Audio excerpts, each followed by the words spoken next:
Primero, para Ya, definirla, vamos. ¿me escucha, doctor? Sí, sí, te escucho. ¿Tú me escuchas? Sí, doctor, sí. Ya, Ya. vamos a ver. En la definición, por ejemplo, Argente define a la anemia como principalmente como una disminución de la masa de los glóbulos rojos circulantes. En este caso, tiene que estar por debajo del nivel normal, ¿no? Y la Organización Mundial de la Salud define a la anemia como una condición en la que la cantidad de los glóbulos rojos van a estar por debajo del nivel normal. En este caso, va a implicar una disminución en la capacidad que va a tener el cuerpo de transportar oxígeno y este va a provocar síntomas como la fatiga, la debilidad, mareos o la dificultad para respirar. Y generalmente su origen está relacionado a lo que es una nutrición buena. En este caso, puede estar relacionado, por ejemplo, con la deficiencia de hierro o la vitamina B12, el ácido fólico o la vitamina A. También está relacionado con problemas infecciosos, inflamatorios, crónicos como la insuficiencia renal crónica, ginecológicos cuando está relacionado con el embarazo o con la menstruación, y también puede ser hereditario cuando hablamos de anemia talasémica. Ahora, para hablar de lo que es la anemia, se necesita valores principales como el valor de la hemoglobina, del hematocrito y un recuento de glóbulos rojos. Primero, al hablar de lo que es la hemoglobina, vamos a entender que la hemoglobina es una proteína, en este caso, que va a ser una transportadora de oxígeno, y esta va a transportar el oxígeno a todas las partes del cuerpo.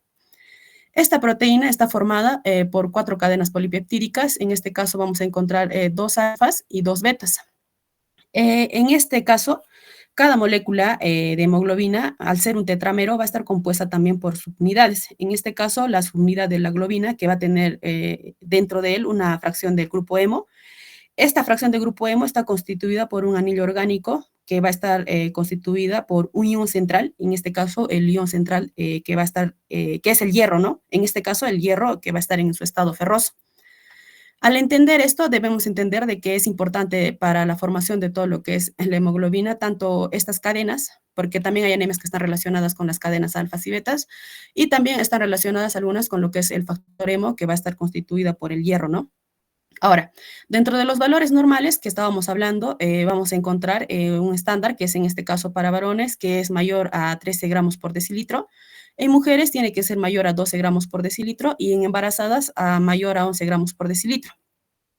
Si una persona está dentro de todos estos rangos y cumple estas condiciones, podemos hablar, ¿no?, de que no va a existir en este caso un déficit de hemoglobina. Ahora vamos a hablar de lo que son los valores hematológicos, como les había mencionado, que es importante tenerlos en cuenta, ¿no? Este cuadro lo saqué de Argente. En este vamos a hablar, por ejemplo, de la hemoglobina, del hematocrito, de los eritrocitos, de los reticulocitos, en este caso reticulocitos en porcentaje, reticulocitos absolutos, el conteo. También vamos a hablar de lo que son volúmenes constantes, en este caso el volumen corpuscular medio, la hemoglobina corpuscular media y la concentración de hemoglobina corpuscular media. Y también importante considerar el rango de distribución del tamaño de los eritrocitos. Dentro de esto, Rosalind, ¿puedes pasar tu diapositiva? Hola, hola. Ya. sí, doctor, Acá en este cuadrito donde dice varones, mujeres y embarazadas, sí, o sea, doctor. ¿cómo explicas esto de la anemia? A ver. Ya, no, estos son los valores que están expresados Hola, dentro del estándar. Por ejemplo, ¿no? Varones, el nivel de hemoglobina tiene que ser mayor a 13 gramos por decilitro en varones. En mujeres tiene que ser mayor a ¿para 12 gramos. hablar de qué? ¿Para hablar de qué? ¿Para De hablar de anemia, qué? doctor, de anemia. Ya, ese dato o sea, está mal. Ya, para poder hablar de anemia tiene que ser menor de, no No, mayor, doctor, me menor de. refería de que un valor normal es cuando es mayor de 13 gramos por decilitro. Ya, no estamos hablando de anemia, estamos hablando de valores normales. Normal. Ajá, Ya, entonces para poder hablar de anemia, o sea, tú vas a hablar de valores menores de 13, menores de 12, menores de 11 en varones, mujeres y embarazadas. Ya, eso por favor tienes que aclararlo bien para no llevar a confusión. ¿Ya? ya, doctor. Sí, no lo que bien, Ya, perdón. a ver, ya, ya, Ya. ya, vamos a ver. Ya, doctor. Y bueno, acá lo que les estaba explicándoles, ¿no? Que era sobre los valores hematológicos normales, que podemos encontrar, ¿no? Que son rangos normales establecidos ya. Ahora vamos a hablar de lo que es importante para mencionar lo que hemos hablado, ¿no? De acá de los eritrocitos y los reticulocitos. Ya durante la eritropoyesis, Principalmente esta se va a dar en lo que son las islas eritroblásticas y durante el ciclo de vida, cuando está una mujer embarazada en el feto, se va a desarrollar la eritropoiesis en lo que es el vaso, pero cuando se forma ya el hueso, en la médula ósea es donde se va a desarrollar ¿no? Y este se va a dar a partir de lo que son las células madres. También es importante mencionar que en los adultos puede darse de forma extramedular en lo que es el hígado, el vaso, en los ganglios y en la región paravertebral. Ahora, dentro de toda la eritropoiesis, vamos a hablar específicamente del reticulocito y del eritrocito. El reticulocito es específicamente un glóbulo rojo inmaduro. Y lo podemos medir a través del índice de producción de reticulocitos, que se va a considerar un valor normal cuando es mayor a 2. Y está relacionado, su conteo del reticulocito está relacionado con una anemia regenerativa y una anemia regenerativa, que más adelante lo vamos a hablar también, que están relacionadas principalmente a la capacidad de regenerar los glóbulos rojos en lo que es la médula ósea. En la regenerativa es cuando tiene esta capacidad de regenerar o puede reemplazar activamente los eritrocitos perdidos. Y en la regenerativa es cuando se ha dado todo lo contrario, ¿no? Cuando no se logra regenerar o no se logra compensar la producción suficiente de glóbulos rojos. Un conteo de reticulocito incrementado está relacionado principalmente cuando la médula ósea puede responder específicamente a lo que son, por ejemplo, pérdidas de sangre, también, o hemorragias, ¿no? También está relacionado con lo que puede responder cuando hay hemólisis o cuando hay un reemplazo de hierro, ¿no? Ahora, en el eritrocito, es importante mencionar que el eritrocito es un glóbulo rojo ya maduro. En este caso, este glóbulo rojo tiene las siguientes características, ¿no? Que va a estar sin núcleo, o es un ribosoma, sin ribosomas y sin mitocondrias. Su vida promedio es de entre 110 a 120 días. Va a tener una forma bicóncava, como podemos observar, y durante su ciclo de vida, también es importante mencionar de que cuando hay problemas en la formación de este eritrocito, por ejemplo, problemas en lo que es la membrana, va a haber un tipo de eritopsis que va a permitir que destruya, ¿no? Que haya como un macrófago vaya y lo destruya para que evite de que haya problemas durante todo el ciclo de vida de lo que es el eritrocito. Ahora, una vez que termine su ciclo de vida, lo que va a pasar es que va a haber los macrófagos, en este caso las enzimas que van a haber en las células en el hígado, van a ser las que van a destruir este eritrocito y está relacionado en el hígado con las células de Kaffer y en el caso del vaso van a estar, los que van a hacer este trabajo van a ser los macrófagos, ¿no? Ahora, vamos a hablar de los constantes corpusculares. Es importante entender de que vamos a hablar, entender de que hay un volumen corpuscular medio. También vamos a hablar de lo que es la hemoglobina corpuscular media y también vamos a hablar de lo que es la concentración corpuscular media de la hemoglobina. ¿Esto para qué? Para poder entender también lo que son los diferentes tipos de anemia, ¿no? El volumen corpuscular medio es principalmente lo que es un índice que va a expresar el volumen del eritrocitario o el volumen individual del glóbulo rojo. Y tiene valores normales que van a estar medidos de entre 83 y 97 femtolitros. Y podemos observar su fórmula, ¿no? Que se halla mediante el valor del hematocrito por 10 sobre el número de Matías por 10 a la 12, y esto está medido en litros, ¿no? Ahora, dentro de lo que vamos a encontrar sus valores normales, si se va a encontrar por debajo de 83 femtolitros, vamos a hablar de una anemia microcítica. Ahora, si va a estar de entre los valores normales de 83 a 97, vamos a hablar de una anemia normocítica, y cuando esta va a estar por encima de los 97 femtolitros, vamos a hablar de una anemia macrocítica. Ahora, hablando de la hemoglobina corpuscular media, la hemoglobina corpuscular media es la medida de la masa de la hemoglobina que va a estar contenida en un glóbulo rojo. Esto se va a medir mediante sus valores normales, que en este caso es o sea, va a variar, ¿no? De 29 puede ser 28, 27, para abajo y para arriba sería 30, 31. En este caso, cuando encontramos valores por debajo de 27, vamos a hablar de lo que son las anemias hipocrómicas. Ahora, en la concentración corpuscular media de la hemoglobina, en este caso vamos a hablar de lo que es la concentración de la hemoglobina por eritrocito, y va a tener un valor normal de 34, que puede variar, ¿no? Para arriba 35, 36 gramos por decilitro y para abajo 33 y 32 gramos por decilitro. Cuando es menor a 32 gramos por decilitro, hablamos también de una anemia hipocrómica, ¿no? Ahora, teniendo en cuenta esto, vamos a hablar general lo que es ya la epidemiología. La Organización Mundial de la Salud define dentro de la anemia como un problema de salud pública, y también Argente lo menciona, ¿no? ¿Por qué es un problema de salud pública? Porque esta está relacionada o principalmente genera un daño irreversible en lo que son los niños, y también en lo que son las mujeres en toda la edad fértil, que en este caso podría englobar, porque es diferente en cada mujer, de entre los 15 a 49 años. Y es importante porque durante esta etapa la mujer puede llegar a estar embarazada, ¿no? Y si ella tiene anemia, va a pasar esa anemia a lo que es el bebé, ¿no? Por eso algunas están relacionadas principalmente con esto, ¿no? También es importante mencionar cuando hablamos de lo que son las embarazadas y las puérperas, ¿no? Como les había mencionado. La Organización Mundial de la Salud indica de que aproximadamente la anemia va a afectar al 20% de los niños que van a estar de entre 6 a 59 meses de edad.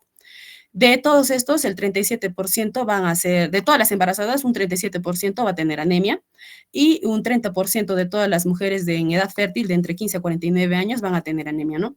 Las causas pueden variar, pueden ser infecciones, mala nutrición, pérdida de sangre con hemorragias, en algunos medicamentos como la aspirina, la warfarina, y algunas otras enfermedades, como también podemos hablar de las neoplasias, ¿no? Que pueden llegar a pueden incrementar el riesgo de contraer anemia. Ahora, en la etiopatogenia vamos a encontrar tres principales mecanismos, ¿no? Dentro de los tres principales mecanismos estamos ubicando lo que es la disminución de la producción del glóbulo rojo, el segundo, que sería el aumento de la destrucción de los glóbulos rojos, y las pérdidas hemáticas, ¿no? La disminución de la producción de los glóbulos rojos, recordando siempre de que el eritrocito tiene una vida útil de 110 a 120 días, y esta va a ser circulante en la sangre, ¿no? Pero es normal que al haber defectos dentro de su formación, aproximadamente el 1% va a destruirse, ¿no? Mediante la eroptisis, y en el caso cuando ocurre esta destrucción sin ninguna explicación, o porque hay una hemólisis en este caso, va a haber una disminución de la producción medular, ¿no? En este caso del glóbulo rojo, porque no se va a poder compensar. Ahora, también podemos encontrar en este caso una anemia secundaria o regenerativa, cuando hay anemia. Este tipo de anemia no va a poder reemplazarse, como les había hablado, ¿no? La médula ósea no va a poder reemplazar esta producción. Ahora también, cuando este tipo de disminución de la producción medular del glóbulo rojo va a afectar lo que son los leucocitos, vamos a encontrar una leucopenia, y cuando esta producción afecta a las plaquetas, vamos a encontrar una plaquetopenia. Ahora, cuando las tres series, los glóbulos rojos, los leucocitos y las plaquetas, van a estar afectadas, vamos a poder hablar de una pancitopenia, ¿no? Ahora, el segundo mecanismo es el aumento de la destrucción de los glóbulos rojos. En este caso, esto existe cuando hay una hemólisis, y esta hemólisis se da cuando el eritrocito tiene menos de 100 días. También vamos a encontrar una anemia, en este caso relacionada a lo que es cuando la médula ósea va a compensar esta pérdida o regenerativa, ¿no? Y también podemos encontrar una hemólisis sin presencia de anemia, y eso quiere decir de que no va a presentar ningún síntoma, porque generalmente son asintomáticos, y la única detección de este tipo de hemólisis sin anemia va a ser a través de una prueba de laboratorio, ¿no? También vamos a encontrar lo que son las anemias hemolíticas, que pueden dividirse en dos, ¿no? En este caso, que puedan ser congénitas o adquiridas, que pueden estar relacionadas también con lo que es su mecanismo de patogenidad. En este caso pueden ser intracorpusculares, cuando vamos a encontrar una alteración dentro del glóbulo rojo o incluso en su membrana, y pueden ser también extracorpusculares cuando la alteración es externa al glóbulo rojo, ¿no? Ahora, el otro mecanismo es la pérdidas hemáticas, ¿no? Estas relacionadas principalmente a lo que son las hemorragias. Vamos a encontrar, por ejemplo, tres tipos de hemorragia que también están relacionadas con la anemia. En este caso, una hemorragia aguda, que está relacionada por su aparición brusca. En este caso, también vamos a hablar de una anemia subaguda, que está relacionada, por ejemplo, dentro de tiempo de aparición puede ser de días o semanas, y una crónica, que está relacionada una larga data, ¿no? Que puede estar relacionada ya incluso a meses o bastante tiempo, ¿no? Como una enfermedad renal o algo así, ¿no? Entonces, también podemos hablar de que la hemorragia aguda va a estar relacionada porque va a provocar una hipovolemia. La hemorragia crónica es importante porque va a estar relacionada con una anemia que va a estar secundaria a lo que es la ferropenia, ¿no? Cuando hay una deficiencia de hierro. También vamos a hablar de que es importante ya una pérdida hemática, o se habla de una pérdida hemática cuando, por ejemplo, en hombres esta pérdida va a ser mayor a 1.200 mililitros y en mujeres va a ser mayor a 600 mililitros, ¿no? También se ve de que se ha visto mayor sangrado en lo que son cuando hay problemas digestivos, ¿no? Tanto para hombres como para mujeres. Y en mujeres también está relacionada con lo que es el tracto genital al hablar de la menstruación. Ahora vamos a hablar de lo que viene a ser el anamnesis, ¿no? Porque hay algunos datos que nosotros debemos de tener en cuenta al momento de evaluar a un paciente. En este caso, diferenciar la edad o separarlo por grupos etarios, porque los niveles o los valores normales también, como les había mencionado, está relacionado, ¿no? Con la edad fértil, está relacionado también con lo que es el sexo, ¿no? Ahora, es importante también averiguar si el paciente consume algún fármaco, por ejemplo, puede consumir aspirinas o puede consumir warfarina, o si el paciente hace un tratamiento de quimioterapia, porque de cierto modo algunos medicamentos o incluso el tratamiento de la quimioterapia pueden incrementar el riesgo de contraer anemia, ¿no? Ahora, también debemos de preguntarle sobre su dieta. Es cierto también de que la malnutrición es muy frecuente y que muchos pacientes o muchas personas tienen unos hábitos alimenticios que no están acordes, ¿no? Y también algunos tienden a consumir bebidas alcohólicas o cigarrillos, lo que puede llegar a incrementar el riesgo de tener anemia, ¿no? También es importante preguntar, si en caso es mujer, si tuviera o si está dentro de su ciclo menstrual o cómo es, ¿no? Su ciclo menstrual en el caso de duración o si tiene algunas molestias o cómo es su flujo o si en ese momento que tú lo estás entrevistando al paciente, si está con la menstruación, ¿no? También es importante tener en cuenta los que son los antecedentes familiares y los antecedentes personales. Dentro de los antecedentes familiares, por ejemplo, es importante preguntarle si el paciente dentro de su línea directa por ejemplo, padre, madre, tienen anemia, ¿no? O durante el embarazo su mamá ha tenido anemia. También es importante preguntarle, por ejemplo, si hay alguna enfermedad de carácter, por ejemplo, hereditario, ¿no? También es importante preguntar dentro de los que son los antecedentes personales, lo que es si la persona, por ejemplo, tiene alguna enfermedad renal crónica o sufre de alguna infección, inflamación o si presenta alguna enfermedad autoinmune. Ahora, en el examen físico, lo que vamos a destacar más es, por ejemplo, lo que es la fase anémica. En la fase anémica vamos a ubicar lo que es una palidez, ¿no? En este caso, la palidez se va a ver en lo que son los labios, las mejillas. También vamos a encontrar una palidez en la nariz y también en mucosas, así como en la esclerótica y también en las conjuntivas que van a ser pálidas, ¿no? También podemos observar lo que son los ojos hundidos o ojos apagados y generalmente los pliegues nasolabiales van a estar mucho menos pronunciados. Y también podemos observar que en esta fase anémica está acompañado de somnolencia y de astenia. Ahora, es importante también mencionar de que, por ejemplo, en la anemia ferropénica vamos a ubicar ciertos datos, ¿no? Por ejemplo, en la anemia ferropénica vamos a ubicar lo que es el pliegue, en este caso las grietas de las comisuras labiales, vamos a encontrar grietas en las comisuras labiales. También vamos a hablar de lo que es las uñas, estas uñas frágiles que van a estar en forma de D, que podemos observar, tiene una forma específica, ¿no? En forma de D que le llaman. También podemos observar el cabello que va a ser seco, va a ser frágil y va a ser quebradizo. Y en los niños está relacionado o tiende a ser un cabello mucho más claro. Ahora, en la anemia hemolítica, lo que más va a resaltar es principalmente cuando hay anomalías dentarias. En este caso, podemos observar unos dientes más amarillentos. Y en la anemia perniciosa, principalmente lo que vamos a ver es una glositis atrófica de Hunter que podemos observar. En este caso, se va a relacionar con lo que es una lengua depapilada, que va a ser más lisa, brillante, que es dolorosa y va a tener un color rojo intenso, ¿no? También podemos observar lo que son la esclerótica y en la conjuntiva podemos encontrarlas más pálidas y también vamos a encontrar un palidez en todo lo que es una fase anémica en realidad, ¿no? Como podemos observar. En la plaquetopenia está relacionada principalmente en lo que es la aparición de petequias, ¿no? Y estas petequias pueden estar en lo que es la piel, puede estar en la mucosa o en la retina y es importante también diferenciarlas, ¿no? Ahora, en la palpación podemos Ya, encontrar. Jocelyn,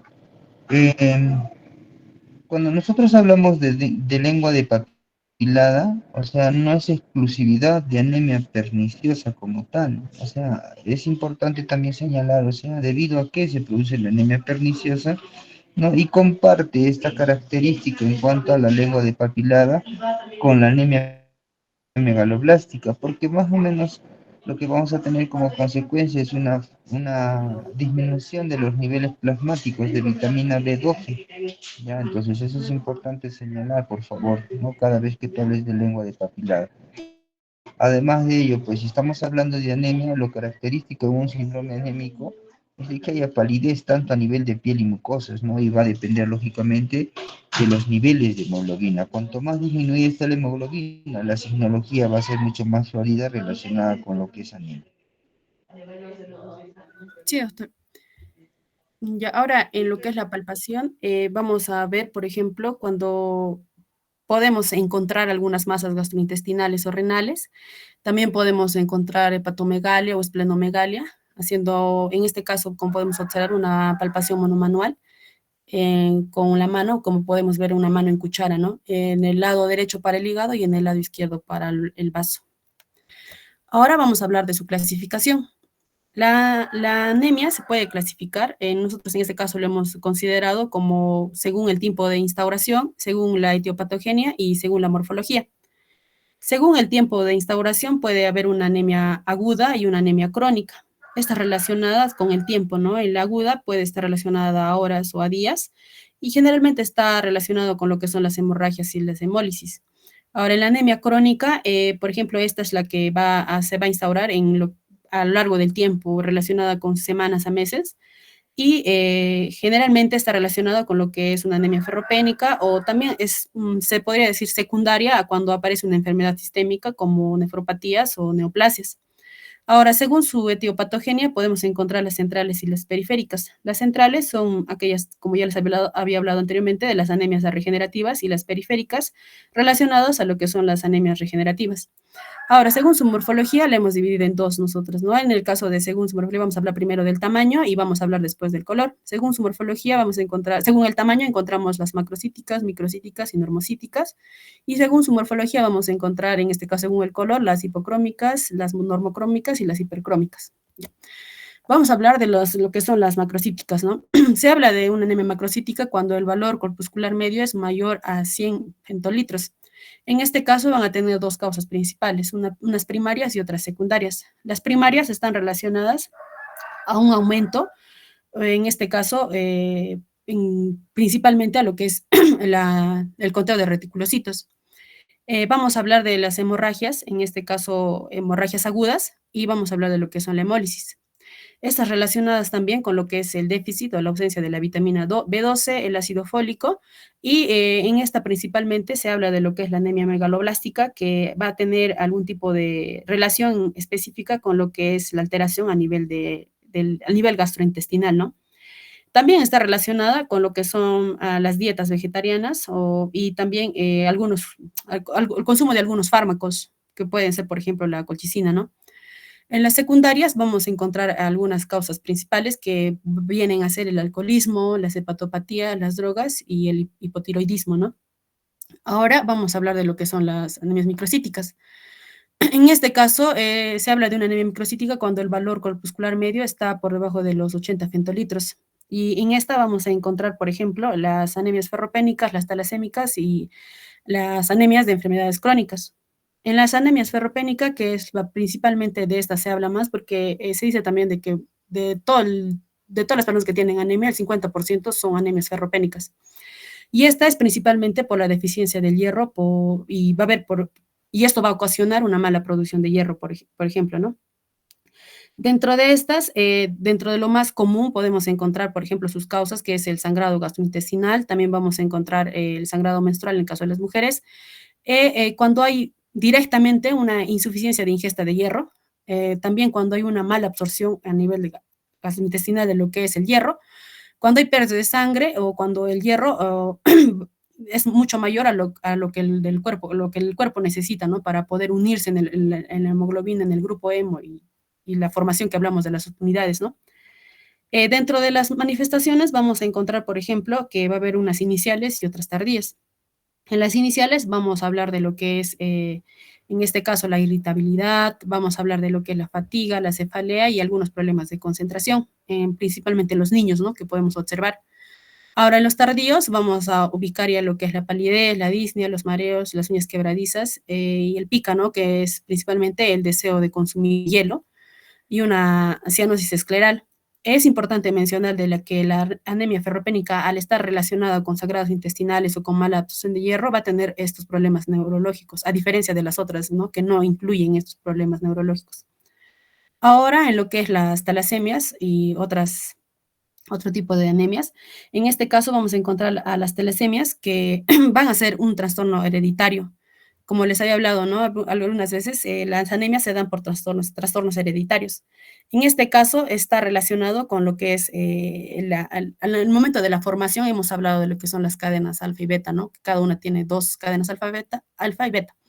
En este caso, a nivel de estas cadenas es donde se va a ocasionar el problema. Va a tener, la síntesis de estas cadenas va a ser deficiente, ¿no? Entonces no va a llegar a completarse en realidad toda la formación de la hemoglobina. Entonces, estas pueden estar, puede ocasionar, ¿no? Vamos a encontrar, por ejemplo, de que muchas veces no hay la cadena alfa y otras veces ya también vamos a encontrar lo que es, en la cadena beta va a haber mutaciones. Entonces, esto va a ocasionar que no se produzca o no llegue a formarse lo que es la hemoglobina, ¿no? Algunos mecanismos también es que podemos encontrar en lo que es las talasemias, vamos a hablar de lo que es la disminución de la hemoglobina, evidentemente, porque no se va a formar. Va a haber una eritropoyesis ineficaz porque en la formación de lo que son las cadenas alfa y beta no llega pues a formarse, ¿no? Y va a haber también una hemólisis porque hemos hablado de que cuando no hay una buena formación del glóbulo rojo, el cuerpo hace que haya eriptosis, o sea que se destruyan estos glóbulos rojos para evitar mayor problema. Pero en este caso, este tipo de hemólisis va a ser programada, ¿no? O sea, se va a dar porque hay una mala formación, en este caso intracorpuscular, ¿no? Ahora, la anemia en enfermedades crónicas, vamos a hablar, por ejemplo, de lo que es una anemia normocítica, normocrómica o microcítica, ¿no? Que está relacionada en este caso con enfermedades crónicas. Relacionada principalmente a lo que son aquellas enfermedades que van a tener lesiones extensas. En este caso, por ejemplo, podemos hablar de la insuficiencia renal crónica, podemos hablar también de lo que son el cáncer, las neoplasias, podemos hablar de la tuberculosis, del VIH, que van a ser aquellas que van a incrementar el riesgo de contraer la anemia, ¿no? En este caso, también es importante mencionar de que los pacientes que están hospitalizados, una de las anemias que les va a dar, o la anemia que les vamos a encontrar, está relacionada específicamente secundaria a estas enfermedades, ¿no? Y ya, ahora vamos a hablar de las normocíticas. Las normocíticas son aquellas que van a estar dentro del el volumen corpuscular medio dentro de 80 a 100 femtolitros. Es normal encontrarlas, o sea, es normal decir de que un glóbulo rojo sea normocítico y normocrómico. Pero sin embargo, también vamos a encontrar dentro de la normalidad del volumen corpuscular medio dos tipos de anemias, ¿no? Una anemia hemolítica y una anemia plástica. Primero vamos a hablar de lo que es la anemia hemolítica. En este caso, la anemia hemolítica está relacionada con lo que es la hemólisis o la destrucción de estos glóbulos rojos. Esto se va a dar por el vaso, como habíamos hablado, mediante sus macrófagos o por el hígado cuando va a presentar alteraciones en la membrana o la viscosidad interna a través de las células de Kapfer. Va a tener diferentes mecanismos. Por ejemplo, ¿no? Cuando va a haber una esferosis hereditaria, o sea, el glóbulo rojo va a ser redondo, esferosis, va a realizarse la hemólisis. Cuando hay un déficit enzimático eritrocitario, o sea, cuando los glóbulos rojos no están bien formados, también va a haber hemólisis. También va a haber hemólisis cuando el cuerpo cuando va a haber una anemia hemolítica autoinmune. ¿Qué quiere decir eso? De que lo va a destruir sin cumplir lo que es el reloj cronológico, ¿no? O una muerte programada en este caso. Cuando va a haber hemoglobinopatías, en este caso cuando hablamos de lo que es la talasemia, también va a haber hemólisis. También va a haber, cuando va a haber ocasionado por agentes exógenos, en este caso, por ejemplo, algunos medicamentos que pueden inducir, podemos observar lo que es la penicilina, la quinidina, y algunos agentes infecciosos, por ejemplo, en el micoplasma, ¿no? Y algunos mecanismos, por ejemplo, cuando hay valvulopatías cardíacas, también está relacionado con esto, ¿no? Ahora, dentro de lo que son las anemias hemolíticas, vamos a encontrar una hemólisis, dos tipos, ¿no? Una hemólisis intravascular y una extravascular. Intravascular se refiere a que va a hacerse, la hemólisis se va a desarrollar dentro del interior de la circulación general, en realidad dentro, ¿no? La hemoglobina va a estar, esto se va a desarrollar ¿cuándo? Cuando la hemoglobina se va a unir a lo que es la aptoglobina. La aptoglobina va a hacer que es como, va a propiciar a lo que es la destrucción del glóbulo rojo. Entonces, cuando la hemoglobina libre se une a la aptoglobina, esta se la va a consumir y va a hacer una hemoglobinuria. O sea, va a haber destrucción de glóbulos rojos y vamos a poder observarlo en lo que es la orina, ¿no? Que la orina se va a volver mucho más rojiza, más oscura de lo normal, tendiendo a un color rojo, ¿no? Ahora, un exceso de la hemoglobina, como les he dicho, se filtra a través de la orina y se va también a sedimentar, ¿no? Como va a haber una hemosideruria. También bueno, he encontrado de que puede estar relacionado con lo que son la hemoglobinuria, pero que se da, por ejemplo, durante todo el día, ¿no? Que mientras más va orinando, va cambiando el color. O sea, durante todo el día cambia el color de la orina. También vamos a encontrar algunos síntomas dentro de lo que es la hemólisis intravascular, en este caso que va a presentar anemia aguda, también puede presentar un dolor abdominal, va a haber un riesgo de coagulación intravascular diseminada y puede estar relacionada específicamente a lo que es la insuficiencia renal, ¿no? Al no haber esta filtración.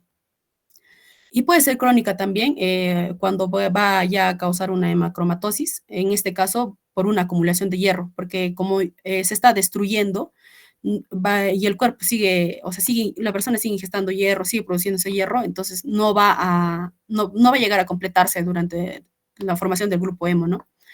Entonces, por eso es que va a haber una acumulación de hierro. Ahora, también estaba relacionada con lo que es problemas cardíacos, cuando, por ejemplo, hay un cambio de las válvulas, también puede haber una hemólisis intravascular. También cuando hay transfusión de sangre, pero el cuerpo no recibe la sangre de manera eficiente, o sea, como se esperaba, ¿no? Y ahí puede haber también una hemólisis intravascular. Y también se ha visto que en casos de la mordedura de araña, en este caso de la que dicen la araña pianista, que le llaman, la Loxoscelia leata, puede haber también una hemólisis intravascular. Así que es importante también tener en cuenta estos datos para poder y determinar, ¿no? Qué tipo de anemia o si hay algún tipo de hemólisis en este caso. Ahora, hablando de la hemólisis extravascular, esta hemólisis se va a dar o sea, en este caso, esta destrucción se va a dar en lugares que van a ser donde habitualmente se debe destruir el glóbulo rojo. Por ejemplo, en lo que es el vaso, ¿no? O también se puede dar en el hígado, y este se conoce como una vía sistémica reticuloendotelial.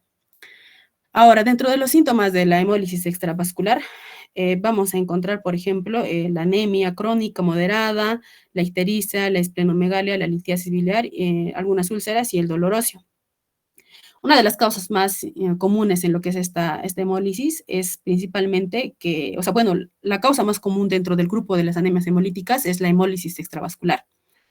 Y también, como les he dicho, ¿no? Aparece de manera mucho más crónica, se puede observar de forma más crónica porque se va a dar a largos plazos. Podemos encontrar dentro de algunas causas, por ejemplo, cuando hay alteración del glóbulo rojo, cuando, como ya les había mencionado, ¿no? Cuando esa alteración es congénita, cuando no se forma de la manera correcta. Y dentro de lo que es, podemos observar, ¿no? Que como los microesferocitos pueden llegar podemos encontrarlos en la circulación y al unirse, por ejemplo, vemos de que hay una hemólisis en lo que es el vaso, ¿no? Como si fuera realmente una muerte programada. Sin embargo, esto se da porque hay otra causa real en lo que es la anemia extravascular, ¿no? No se da cuando ya debería darse los 120 días, por ejemplo, ¿no? Y el diagnóstico se da por un test de COMS, en el que podemos observar esta destrucción, ¿no? Ahora, dentro de sus causas, lo que les había mencionado, ¿no? Vamos a hablar de causas corpusculares congénitas y de causas adquiridas. Las causas corpusculares congénitas tienen que ver con la formación específica. En este caso, cuando la forma es diferente, ¿no? Cuando hay un esferocitos o cuando hay ovalocitos, cuando son ovalados. En ese caso, el cuerpo tiende a destruir estos glóbulos rojos, tienen que destruirse en realidad, ¿no? Y en la hemoglobina normal, ¿no? Por ejemplo, como ya habíamos hablado de las talasemias, de la anemia de células falciformes, que podemos observar acá que tienen una forma como si fuera alargada, ¿no? Y también cuando hay un problema en lo que es el nivel de la formación de los glóbulos rojos, cuando hay un problema enzimático, también tiene que destruirse. Y estos se van a dar de manera como, va a llevarse esto al vaso y al hígado para que se destruya, por eso es una hemólisis extravascular. Ahora, puede haber también causas adquiridas, como por ejemplo la hemoglobinuria paroxística nocturna, los anticuerpos anti-GR que los detectan, y, o sea, detectan mal en realidad los receptores de lo que es los glóbulos rojos y es por eso que los destruyen, ¿no? Ahora vamos a hablar de lo que es la anemia plásica. En la anemia plásica vamos a encontrar que está relacionada principalmente a un trastorno, en este caso que tiene que ver con la disminución de lo que son los hematíes. Y esta disminución de lo que es los hematíes pueden estar relacionados a una destrucción de lo que son los leucocitos, las plaquetas en la sangre, en este caso en sangre periférica. También está relacionado cuando hay una reducción de los precursores hematopoyéticos. Esto está a nivel de lo que es la médula ósea. Y se puede darse de un inicio diferente. O sea, puede ser un inicio gradual o crónico o puede ser de un inicio agudo o súbito. Dentro de los principales síntomas vamos a encontrar, por ejemplo, el síndrome anémico, las hemorragias e infecciones. Escúchame, Rosely. Sí, doctor. Si en la exposición tú has considerado un poco ampliar cada una de las probables causas de anemia y hablar específicamente de algún tema como en este caso de anemia plástica. Las cosas tienen que estar bien claras, por favor, Rosely. Cuando hablamos de anemia plástica, ¿no? Entonces, en la anemia plástica lo que tú vas a ver con bastante frecuencia es una pancitopenia, o sea, una alteración de las tres series. ¿Y por qué se produce? Porque va a haber una reducción en la producción de estos elementos formes, o sea, ¿a nivel de dónde? A nivel de la médula ósea. O sea, no se van a producir o no va a haber la cantidad adecuada de precursores hematopoyéticos y por ende tampoco se va a producir la cantidad suficiente de leucocitos, de glóbulos rojos, de plaquetas y con eso vamos a tener la presencia de una pancitopenia.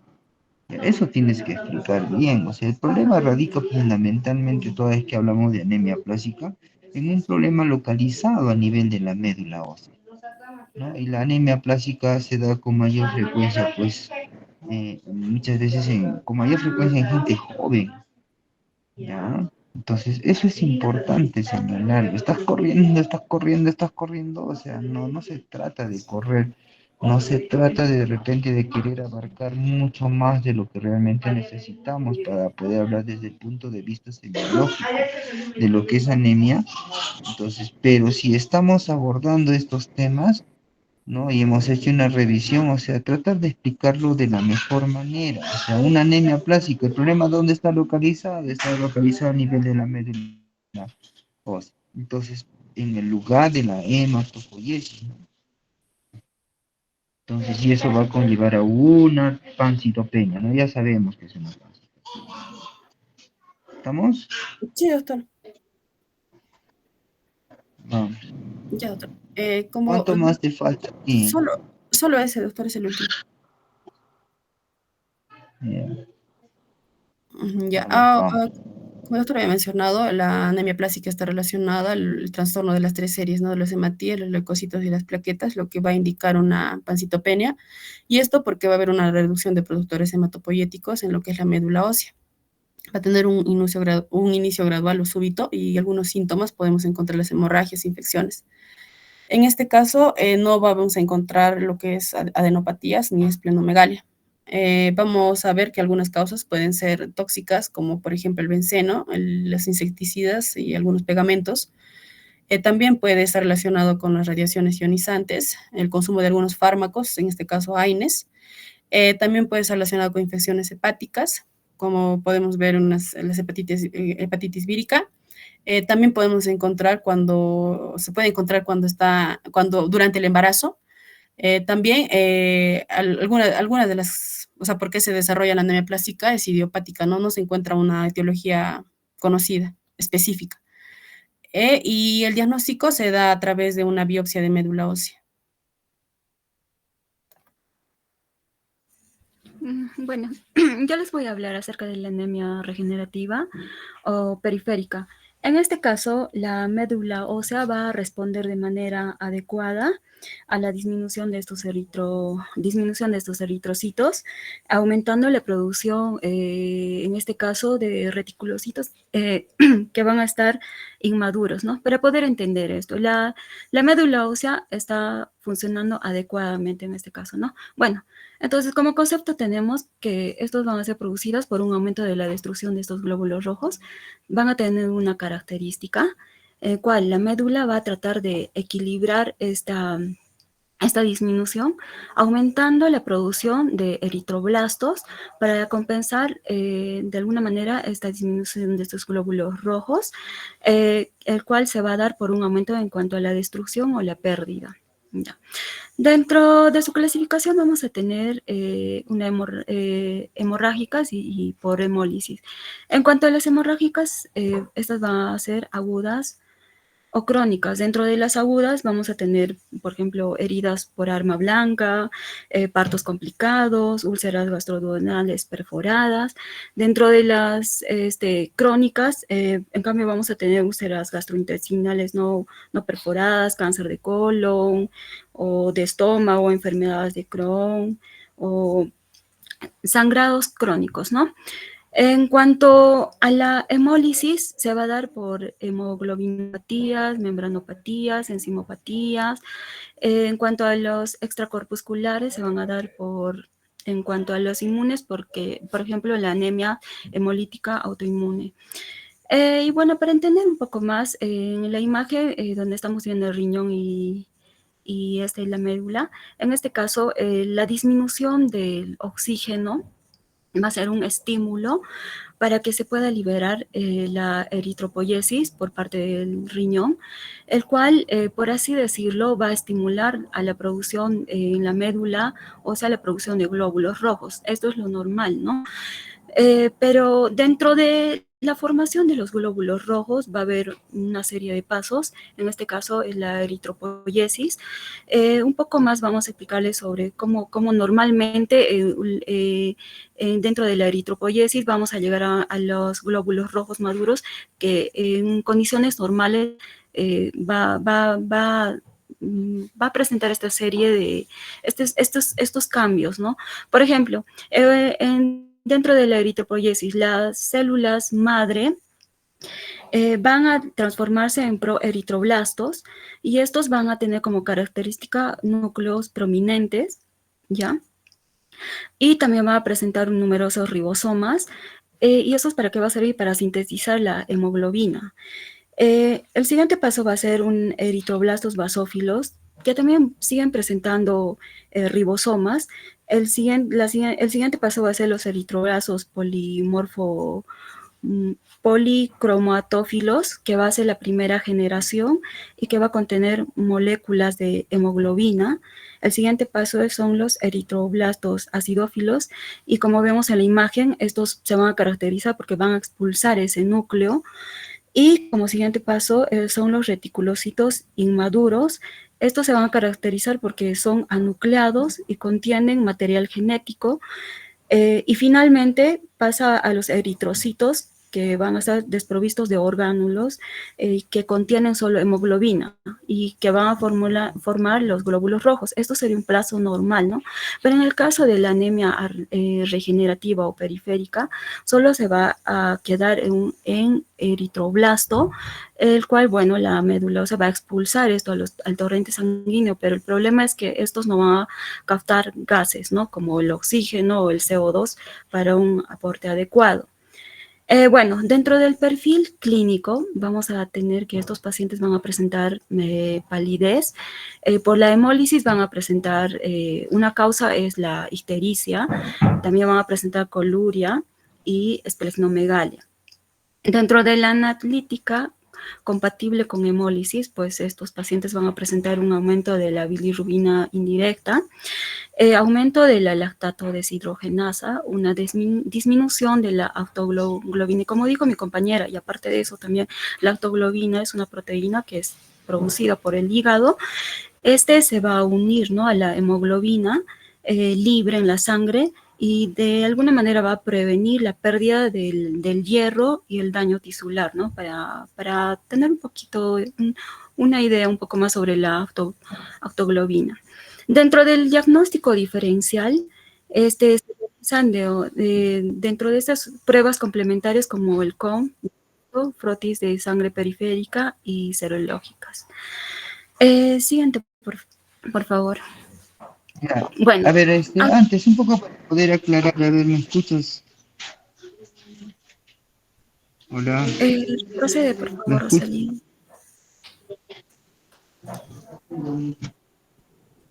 Rosalind, ¿me escucha? Hola. Sí, aunque lo estamos escuchando. Sí, le escucho. Ya. Ya, a ver, ya quiero un poquito, aclarar esta parte, ¿no? Nosotros ahora estamos viendo, ¿no? Hablar de lo que es la anemia regenerativa o periférica, ¿no? Que generalmente guarda relación con cuadros hemolíticos, fundamentalmente, o puede ser también por pérdidas, ¿no? Sanguíneas. Entonces, ¿qué es lo que pasa, no? Para poder hablar de una anemia regenerativa, entonces lo que tenemos que hacer de todas maneras frente a un paciente anémico es pedirle pues un frotis, ¿no? Un frotis sanguíneo, un recuento de reticulocitos de los que ha hablado Roselyn, ¿no? ¿Por qué? Porque el valor normal de recuento de reticulocitos es de 0,5 a 2, en algunos libros dice hasta 3%, ¿no? Entonces, y eso nos va a permitir saber si esa médula está respondiendo ante estas pérdidas sanguíneas, ante esta caída de los niveles de hemoglobina, ¿ya? Si nosotros hablamos específicamente de una anemia hemolítica en la cual hay destrucción del glóbulo rojo a nivel periférico, ¿no? Entonces, es lógico de que una vez que se destruye el glóbulo rojo, entonces va a dejar libre su contenido de hemoglobina.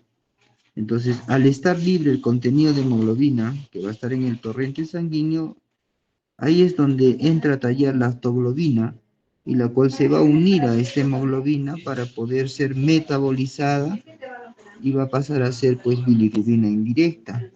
¿Ya? Entonces, y es por esa razón de que en la analítica de la cual hace referencia Nori, es de que nosotros ante un cuadro de una anemia hemolítica, en el analítico compatible, dice ahí, va a haber un incremento de la bilirrubina indirecta, o sea, el paciente se va a tornar histérico, o sea, va a estar amarillo, ¿ya? Ahora, habla también de un incremento de la LDH.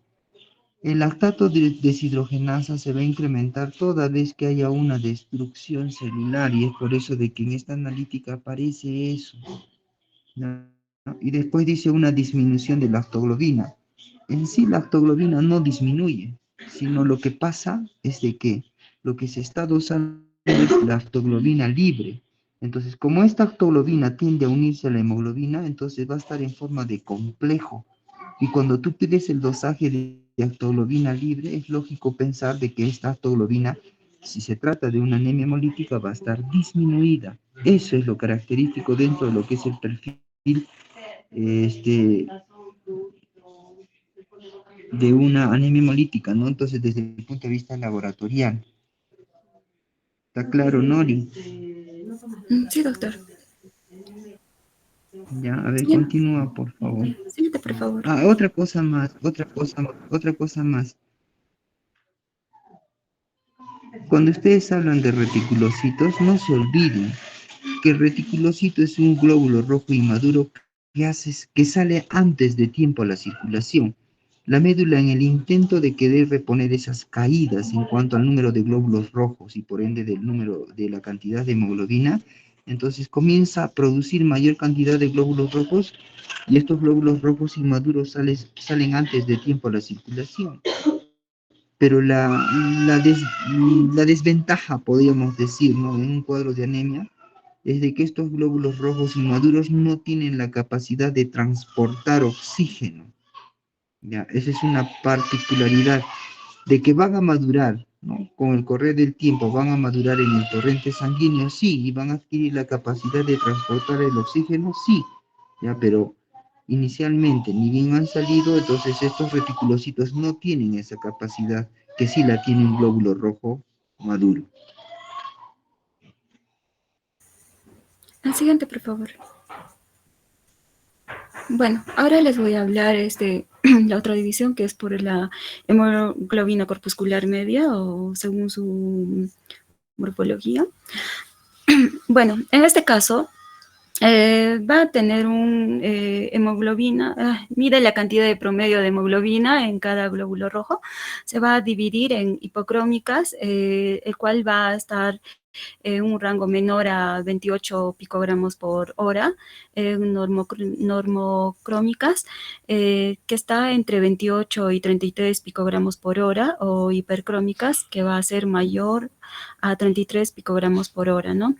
Dentro de la hipocrómica, los glóbulos rojos van a tener, ¿no? Una coloración menor a lo normal, a los rangos normales. Bueno, dentro de estas causas vamos a ver en las anemias ferropénicas, en las talassémicas, en las anemias sideroblásticas, los pacientes van a caracterizarse porque, bueno, van a tener cansancio, van a tener taquicardia, irritabilidad o estreñimiento. Bueno, algunos síntomas, ¿no? Bueno, siguiente, por favor. Dentro de las anemias normocrómicas, bueno, como dice su nombre, normocrómicas, estas se van a caracterizar porque van a tener hemoglobina dentro de los rangos normales en una disminución de glóbulos rojos.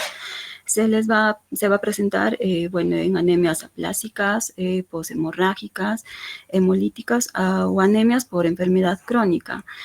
Y bueno, dentro de las anemias hipercrómicas van a presentar en una disminución de glóbulos rojos, pero la cantidad de hemoglobina va a ser mucho mayor, ¿no?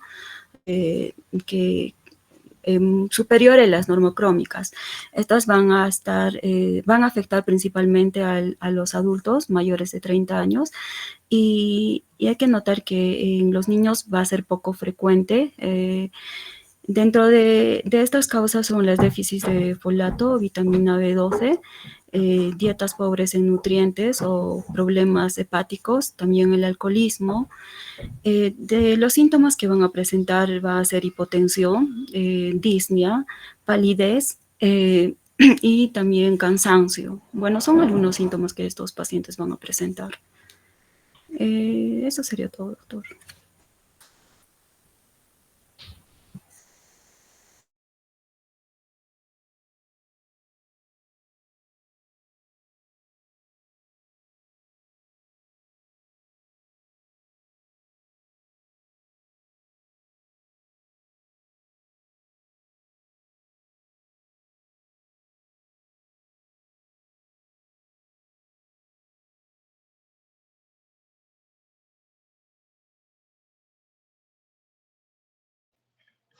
Ya.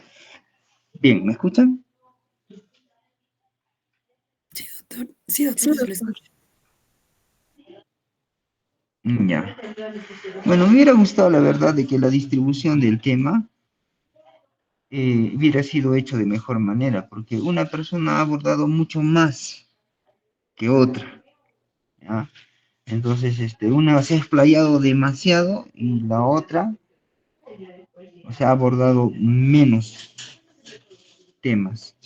Entonces, se supone que son grupos, ustedes tienen que ver más o menos qué cantidad, o sea, cuán amplio es el tema y dividirlo pues en partes iguales, ¿no? Una persona expone menos cantidad en cuanto al tema y la otra persona se explaya demasiado, no está bien, ¿ya? Entonces tratemos de cuidar esa parte. Porque si no, pues la persona que tiene menos tema, yo puedo pensar, es porque no le ha interesado o porque ha sido opacada por la compañera inicial. Entonces esas cositas hay que cuidarlas toda vez que hablamos de una exposición. Sí, ¿Ya? doctor, es que se hizo un sorteo mediante un cuadro que conseguimos. Sí, no sabíamos cómo qué temas abarcar, porque sí, anemia tiene muchas divisiones. Entonces, solo íbamos a abarcar la Por anemia. eso. Pero usted ya lo tenía, ya elaborado en las diapositivas y debieron haberse partido. Si son 20 ya 10 pues. Si son 5 Sí, ya 3 2. Son es 10 que, 5 5.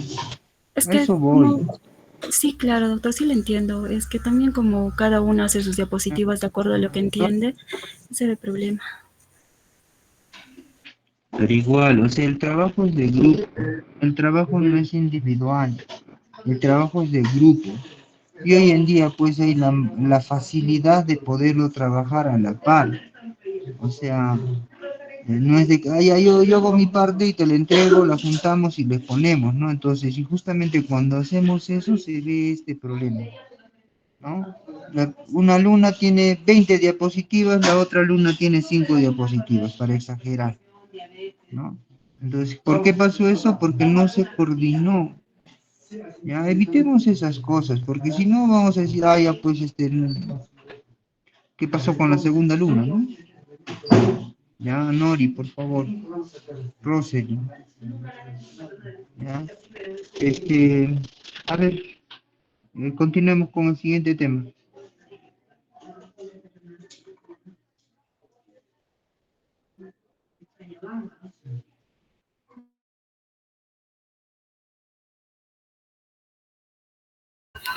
Chicos, el grupo de anemia, de edema, perdón. Sí, un momento, por favor, ya lo voy a presentar. Ok.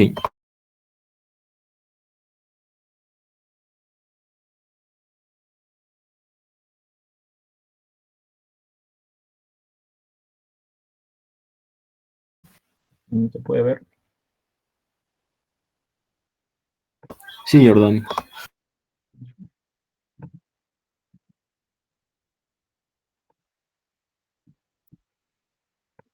Ya.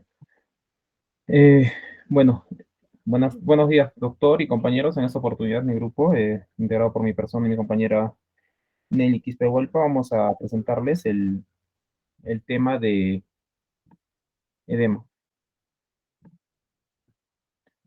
Bueno, para hablar de edema tenemos que hablar de puntos importantes, empezando desde la definición. También vamos a hablar de lo que es la fisiopatología, los tipos de edema que vamos a encontrar. También vamos a hablar o vamos a poner énfasis en los mecanismos de acción. Vamos a tratar de hacerlo interactivo con los cuadros, ¿no? Respectivos. Primero hablemos de una definición, ¿no? De lo que es el edema.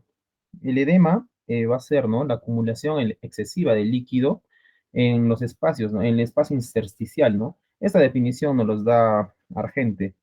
Ya nos dice que va a ser la acumulación de agua, sales, también va a haber, vamos a ver proteínas, que más adelante lo voy a explicar. Y estos se van a acumular en ciertas cantidades, ¿no? Como podemos ver aquí, que van a ser de 3,5 a 5, nos dice, ¿no? Bueno, para hablar de eso, primero tenemos que saber que vamos a encontrar cuatro fuerzas, que más adelante las vamos a explicar, pero para que ustedes puedan verlas, desde este momento vamos a ver un gráfico, ¿no? En el cual vamos a ver que vamos a tener tanto presiones que incrementan como presiones que reducen, y los famosos, las presiones recolectoras, ¿no? O la recolección, que yo también les voy a explicar lo que es la fisiopatología. En cuanto a lo que vamos a tener la incrementación, vamos a hablar de lo que es, ¿no? El incremento de lo que es la presión hidrostática capilar. ¿Qué nos define esto? Nos define que es el aumento de la presión de la filtración capilar, ¿no? Que esto va a ocasionar un aumento en lo que es el movimiento de líquido intravascular, ¿no? Hacia el espacio intersticial. A diferencia de lo que es la presión oncótica, ¿no? Que igual, al momento de disminuir, vamos a entender que esta se debe a lo que es una producción inadecuada, ¿no? Pérdida normal de lo que son las proteínas en el plasma, ya que cuando vamos a hablar de presión oncótica, vamos a hablar de las proteínas. Luego vamos a tener lo que es la pérdida de la permeabilidad capilar, que es un daño, ¿no? Lo que es el endotelio, que lo que agranda los poros, permitiendo el paso de un líquido rico de proteínas hacia lo que es el líquido intersticial. Y por último, el cuarto punto importante, que también lo voy a mencionar en la fisiopatología, es la obstrucción, ¿no? Del flujo linfático. ¿Qué es el flujo linfático? Es el encargado de hacer la recolección, ¿no? De la pérdida natural que tenemos nosotros en los capilares. Y esto al momento de no poder recolectarlos, también nos va a producir un tipo de edema, ¿no? Eh, bueno, para hablar de esto, tenemos que hablar primero de los mecanismos de acción, ¿no? ¿Cómo son los mecanismos de acción y qué causas nos producen? Vamos a tener lo que es el aumento de lo que es la presión hidrostática, que esto se puede dar ya que no va a haber una retención adecuada de lo que es la presión oncótica. ¿Y esto por qué no se va a producir? Porque se va a presentar lo que es una disminución, ¿no? Y esto genera que exista un aumento de lo que es la permeabilidad vascular y una disminución de la reflexión absortiva. Bueno, para darles mejor, les voy a explicar este cuadro que se encuentra en el libro de Gente, el cual nos habla de que cuando hay un incremento de la presión hidrostática, este nos va a indicar que los vasos sanguíneos, este mecanismo de los vasos sanguíneos va a aumentar, ¿no? Lo que va a favorecer lo que es lo que es la salida, ¿no? de los líquidos hacia lo que es hacia los tejidos. Esta causa puede darse por lo que es la expansión de volumen. En este caso estaríamos hablando de lo que es, eh, por ejemplo, en un caso de lo que es la insuficiencia renal, ¿no? Claro ejemplo de esto sería que los riñones, por ejemplo, no pueden excretar suficiente líquido, lo que va a causar lo que es una retención. Y al haber una retención se va a producir, ¿no? Lo que sería el edema. También podemos hablar, en el embarazo también no se puede dar, como podemos ver aquí, se puede también producir un incremento de lo que es la presión hidrostática. Esto se puede dar normalmente porque se va a generar, ¿no? Mayor capacidad de líquido. Bueno, en los medicamentos, también lo menciona el cuadro que va a generar lo que es un incremento. Esto se va a dar ya también, por ejemplo, en los AINES, o en los antiinflamatorios no esteroideos, ¿no? Que pueden inducir lo que es una retención de líquidos. También podemos hablar aquí que va a haber el incremento excesivo de la sal, también nos puede generar, ¿no? Lo que es la retención. También estaríamos hablando lo que es las obstrucciones, en lo que estaríamos hablando de lo que es, por ejemplo, la insuficiencia cardíaca, el cual estaríamos hablando de la cirrosis, que va a ser un incremento de la presión hidrostática. Jordani, está bien. Jordani, Dígame, por favor. ya, Jordani, escúchame, está bien. Mira, es importante, lo que tú estás señalando es importante tomarlo en consideración. O sea, estos mecanismos fisiopatológicos que conllevan a la formación de un edema es importante y las patologías que están relacionadas con cada uno de estos fenómenos fisiopatológicos, ¿no? Mencionar, ¿no? Estos cuatro, ¿no? El incremento de la presión hidrostática, la disminución de la presión oncótica, el incremento de la permeabilidad capilar y lo que es la obstrucción linfática, que son los cuatro mecanismos fisiopatológicos en relación a lo que es el edema, ¿no? Y cada uno de estos en este cuadrito es un cuadrito muy interesante, del cual está desarrollándolo Giordani. Entonces, y nosotros tenemos que entender, o sea, qué es lo que pasa en cada una de estas patologías, ¿no? ¿No? Por ejemplo, ¿no? Acá al final de lo que está explicando aparece falla cardíaca. O sea, la falla cardíaca, ¿no? O sea, va a conllevar a un incremento de la presión hidrostática, ¿sí o no? ¿Ah?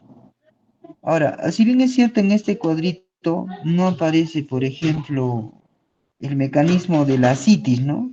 O sea, en una falla renal igual, también, o sea, va a haber un incremento de esta presión hidrostática que hace de que el líquido fugue del intravascular hacia el extravascular o al intersticio y se haga de manifiesto pues el edema. Entonces es un cuadrito muy interesante, el cual tenemos que tomarlo en cuenta, por favor. ¿Estamos? Jóvenes, ¿estamos? ¿Me escuchan? Creo Sí, que no doctor. está nadie. Hey, Sí, doctor. ya, entonces, esto por favor trata de ponerle mucho énfasis Jordani, a esta parte, porque prácticamente sabiendo explicar este cuadro, o sea, nosotros vamos a poder entender de una manera de una manera práctica lo que es en sí el edema, ¿no? Siempre relacionarlo pues con la famosa ley de Starling, estos mecanismos fisiopatológicos. No nos olvidemos que el edema no solamente es lo que se visualiza a nivel de piel y tejido celular subcutáneo por la acumulación de líquidos, sino también es la acumulación de líquidos a nivel de cavidades naturales, ¿no? Por ejemplo, ¿no? Una ascitis no es otra cosa que un edema, ¿ya? Un derrame pleural, ¿no? Puede formar parte de un edema, lógico, un derrame pericárdico, igual, jóvenes. Entonces ahí es importante señalar cada uno de estos mecanismos fisiopatológicos que explican el origen del edema. Ya está. Continúa, por favor. Yo creo. Bueno, estaba hablándoles también lo que puede ser la trombosis venosa profunda, que también va a producir, ¿no? Lo que son los coágulos sanguíneos en las venas, y esto va a producir a la larga lo que es el edema. También vamos a tener lo que el siguiente párrafo sería lo que es la presión oncótica, ¿no? Que al momento de disminuir va a producir lo que es la hipoalbuminemia. ¿Qué es la hipoalbuminemia? El mecanismo de acción del edema. Este mecanismo se refiere a lo que es la disminución de las proteínas en sangre, ¿no? Tal como lo que es la albúmina. Esto va a hacer que se reduzca la capacidad de los vasos sanguíneos para retener lo que son los líquidos, ¿no? Permitiendo, como el doctor ya lo dijo, que estos escapen hacia otros tejidos. Las causas más resaltantes en lo que es la disminución o la hipoalbuminemia o disminución de la presión oncótica, podemos obtener, ¿no? Lo que es la desnutrición, ¿no? Esto se puede producir por lo que es cuando el paciente no va a ingerir, ¿no? Las adecuadas o la ingesta insuficiente de lo que son las proteínas. También en este cuadro cabe mencionar lo que es la cirrosis, ya que cuando vamos a producir un daño hepático, este va a afectar directamente a lo que son la producción, ¿no? De las proteínas. Y el síndrome nefrótico, que nos habla, ¿no? De la pérdida de proteínas a través de lo que es la orina, esto ya también debido a lo que son los problemas renales, que va a generar, ¿no? Que haya una disminución de la presión oncótica y por ende edema. Cuando hablamos de la permeabilidad capilar, aquí entendamos que las paredes de los capilares se van a volver más permeables y al momento de volverse más permeables van a permitir que el líquido se escape, ¿no? Fácilmente hacia lo que son los tejidos adyacentes, ¿no? Las causas principales para hablar de esto, podemos entender que puede ser la sepsis, ¿no? Que hablar de sepsis estaríamos hablando de lo que es una infección grave, ¿no? Que nos va a afectar a todo lo que es el cuerpo. También vamos a tener lo que es la celulitis y la anafilaxis. En cuanto a lo que es la celulitis, vamos a entender que es una afectación, ¿no? A lo que es la piel, que puede causar lo que es inflamación. Y cuando vamos a tener inflamación, vamos a tener lo que es fuga de líquido, ¿no? También entendamos ahí que vamos a tener presencia también de lo que son los linfocitos y los macrófagos. Cuando vamos a hablar de lo que es la anafilaxis, esta es una reacción grave, ¿no? Que a nosotros cuando vemos que el paciente va a tener una alergia, vamos a ver que este va a aumentar su permeabilidad capilar y por ende también va a ser un tipo de edema. Cuando hablamos de la obstrucción linfática, ya que les había mencionado que es un mecanismo también que más adelante lo voy a explicar en cuanto a la fisiopatología, está encargado de la recolección natural, ¿no? De lo que es el líquido que sale. Al momento de este obstruirse, vamos a entender que no va a drenar adecuadamente lo que es el líquido de los tejidos y estos se van a acumular. Y un caso bien importante de eso sería lo que es el linfedema, que más adelante también vamos a explicar qué es el linfedema, ¿no? Esto se puede producir, por ejemplo, con causas de lo que se va a dar mayormente, como acá dicen, ¿no? En lo que es la disección de ganglios linfáticos, también mayormente se va a asociar a lo que son procesos de cáncer, ¿no? Y bueno, en la imagen que estamos viendo aquí podemos ver, ¿no? Lo que es el linfedema, ¿no? Que en este caso sería lo que es la acumulación de líquido, ¿no? En las piernas del paciente, como podemos ver. Normalmente esto, como se dice, se menciona, ¿no? Lo que son pacientes con lo que es la filariasis, ¿no?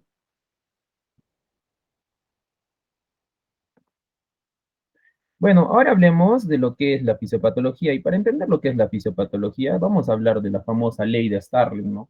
En este caso, para hablar bien de este tema, vamos a entenderlo como las fuerzas, ¿no?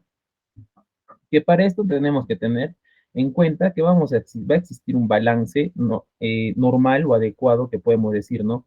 Que es cuando el líquido va a pasar de lo que es el intravascular, o sea, de lo que es dentro de los vasos, hacia el extra, ¿no? Y esto va a estar regulado por un principio de tensiones, como podemos ver en el gráfico, ¿no? Fuerzas que retienen y fuerzas que desean salir, ¿no? Para entenderlo de una manera más dinámica. Al hablar de esto, entendamos dos grupos grandes, ¿no? Lo que es la presión coloidosmótica y la presión hidrostática. A la presión coloidosmótica también la podemos denominar presión oncótica, ¿no? Esta, como ya les había mencionado en el cuadro anterior, está dada normalmente por lo que son las proteínas plasmáticas que encontramos en nuestro organismo, ¿no? Como es la albúmina, el fibrinógeno y las globulinas, ¿no? En cuanto a lo que estamos hablando, de la presión hidrostática, esta va a estar dada por el mismo peso del líquido, ¿no? Que tiene sobre la pared del vaso. En este caso estaríamos hablando de lo que es la sangre, ¿no? Bueno, para hablar de lo que es la presión hidrostática capilar, tenemos que entender qué es la fuerza, como ya les había mencionado, que ejerce la sangre contra la pared del capilar, como podemos ver aquí, es la fuerza que ejerce, ¿no? Contra lo que es la fuerza del capilar. Esto hace que no favorezca lo que es la salida del líquido hacia el intersticio, ¿no? Luego tenemos lo que es la presión oncótica, que esta, como ya les había mencionado, está determinada principalmente por lo que son las proteínas, tienden ya también a atraer el líquido hacia el capilar, ¿no? O sea, para que este no fugue. Cuando hay una disminución, como ya les había dicho, de una hipoalbuminemia o como la cirrosis o la desnutrición, esta tensión se rompe, haciendo que se genere el edema.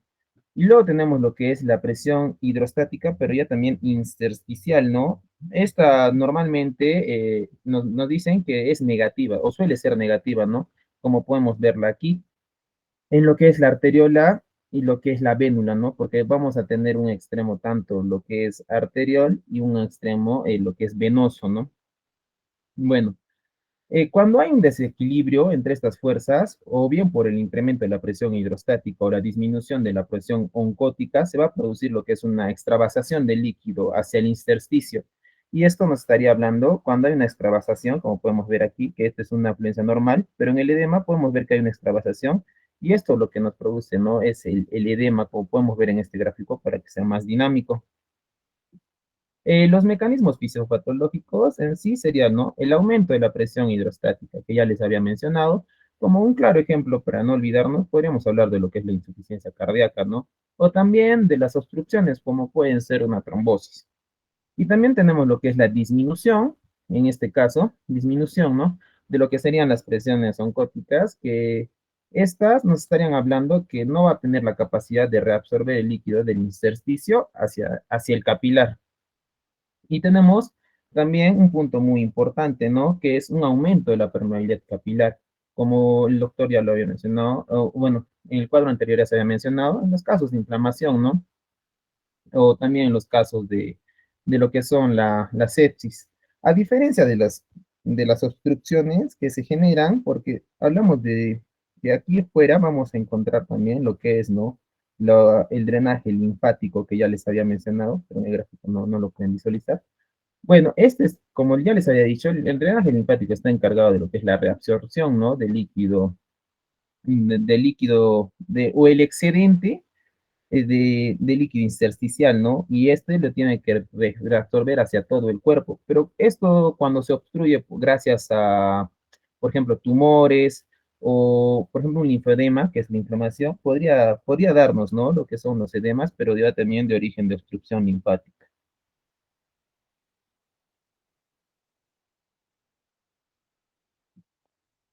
Bueno, tenemos una clasificación que lo he tratado de catalogar en 4 grandes grupos, que se da, ¿no? Por su persistencia, por la cantidad de líquido acumulado, por su aparición y también por su extensión.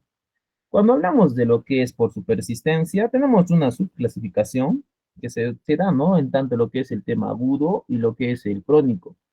Cuando hablamos de un edema agudo, estaríamos hablando de que es súbito, ¿no? O sea, aparece de un momento a otro y van a tender a empeorar, ¿no? Como por ejemplo sería, ¿no? En el edema venoso, que podemos ver aquí, que la vena está sana, y de la nada, ¿no? Al producirse un edema empieza, ¿no? A trombosarse. Y crónico ya se dice, ¿no? Cuando este periodo ya persiste y ya tiene una larga data, ¿no? Un tiempo prolongado, como dice en la diapositiva, y se relaciona, ¿no? Más que todo, como ya les había mencionado, el edema linfático, ¿no? Que normalmente se produce, ¿no? Lo que es el engrosamiento, y es característico el engrosamiento y el endurecimiento de la piel.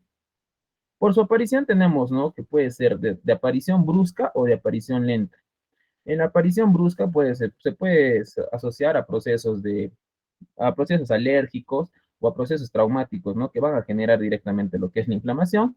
Y en la aparición lenta podemos ver, ¿no? Que, por ejemplo, lento nos puede dar un edema linfático, ¿no? Como podemos ver en el gráfico. Por la cantidad, más adelante lo van a catalogar también. Hay una medición especial, que es el signo de Godet o de Fovio. Pero en esto podemos ver, ¿no? Que va a haber dos tipos, ¿no? Un edema visible, que a la inspección podemos verlo directamente, o un edema oculto, ¿no? O llamado también el preedema, ¿no? Que se va a ver en distintas patologías, que les voy a mencionar más tarde.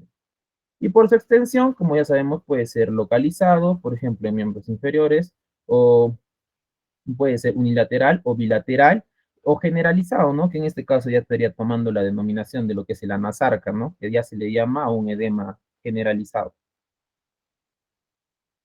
Para hablar, este es un cuadro de internet que nos va a ayudar para hablar, ¿no? De los tipos distintos o comparativos de los orígenes, ¿no? Que vamos a encontrar en lo que refiriéndose a edema, que pueden ser de origen cardíaco, hepático y renal, ¿no? Son los tres grupos grandes que nos menciona la diapositiva, en los cuales vamos a ver que el cardíaco tiende a ser, ¿no? En zonas de declive o zonas más alejadas, ¿no? Como en este caso podrían ser las piernas o los miembros inferiores. Cabe resaltar también que en estos casos se va a presentar de manera bilateral, ¿no? Y también en las regiones lumbares, en esto en pacientes de cúbito dorsal, ¿no? Donde mayormente por gravedad el edema va a tenderse a ir a la columna, ¿no?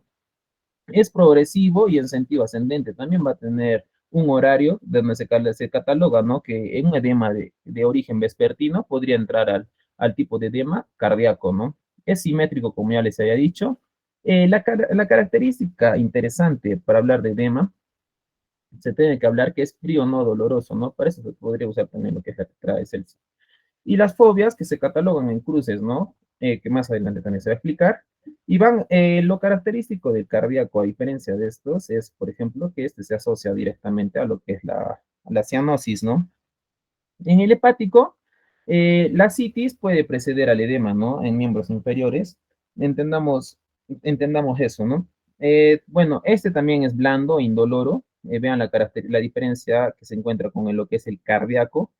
Ambos presentan fobia, sí, pero la característica del hepático es que no hay fasias abotagadas, ¿no? Y puede estar acompañado de lo que es, ¿no?, las ictericias, ¿no? En el renal es matutino, blando pálido, y puede sobre todo localizarse, ¿no? En lo que son los párpados, que también tiene un tipo de nombre específico, que lo vamos a ver en las imágenes, y también, ¿no?, en lo que son los malleoles.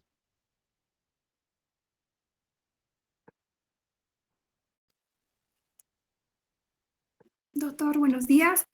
Compañeros, buenos días. Eh, bueno, con respecto a la caracterización del edema, debemos de tener en cuenta, ¿no? Este cuadro es importante. ¿Cuál es tu nombre? Disculpa, ¿cuál es tu nombre? Nelly Hualpa. Hola. ¿Escucha? Ya, Sí, a ver, compañera Nelly. continúa. Sí, Sí te escucho. Ya, sí te escucho. gracias. Eh, decía que este cuadro es muy importante, es un resumen, ya en el cual debemos de tomar en cuenta, ¿no? La localización, distribución, magnitud, predominio, temperatura, color, ¿no? Dolor, signos inflamatorios, ¿no? Asociación al movimiento, la consistencia, el aspecto de la piel. Ya, con respecto a la localización, vamos a tener generalizado, vamos a ver, ¿no? Si es generalizado o localizado. En lo generalizado vamos a ver, ¿no? Si presenta una sarca. Y la localización, pues, con respecto a la ubicación. En la distribución vamos a ver si es unilateral o bilateral. En lo bilateral vamos a ver si es simétrico o asimétrico. Pero con respecto a la magnitud, aquí vamos a, ¿no?, desarrollar lo que es, vamos a ver el signo de Fovea o de Godet, ¿no? Entonces vamos a ver los grados, que es de 1 al 4, o también, ¿no?, con las cruces, que vamos a desarrollarlo. Luego, predominio, vamos a ver que algunos, ¿no?, se van a presentar, sí, o sea, pueden presentar como también no. Entonces puede ser matinal, vespertino, nocturno, ¿no? En la temperatura, vamos a ver, ¿no?, si este edema es normal o también, ¿no?, puede ser caliente o frío. Con respecto al color, ¿no?, va a ser blando y, bueno, va a ser notorio, ¿no?, la palidez. Si el edema es rojo, vamos a ver, ¿no?, si hay eritema. Y pues si es azul el edema, pues no va a haber una ligera, va a haber, ¿no?, cianosis. Ahora, con respecto al dolor, vamos a ver, ¿no?, si es doloroso o no doloroso, ¿no? Con respecto a los signos inflamatorios, vamos a buscar, ¿no?, si hay dolor, rubor, calor. Asociado con movimiento, vamos a ver si presenta, ¿no?, dolor al movimiento, permanencia en la cama, asociación al estar de pie, ¿no? La consistencia del edema, vamos a ver si es blando. Bueno, blando está relacionado básicamente, ¿no?, lo que es renal, y va a haber, ¿no?, presencia de signo de Fovea. ¿Qué pasó?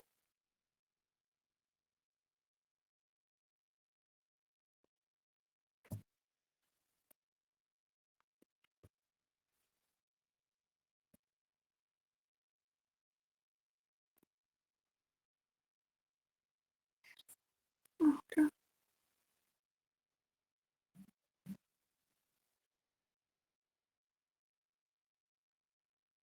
Disculpe, voy a Hola, hola. Hola, ¿qué pasó? con respecto al aspecto de la piel, vamos a ver si es fina, ¿no? Si el edema es fina, habitualmente sí lo está, ¿no? Y también presenta lustrosa. Vamos a ver si presenta fibrosis y si hay pigmentación. Ahora, con respecto a los otros síntomas, bueno, eso también lo vamos a desarrollar, ¿no? Vamos a ver los síntomas cardiológicos, hepáticos y neurológicos. Siguiente, por favor.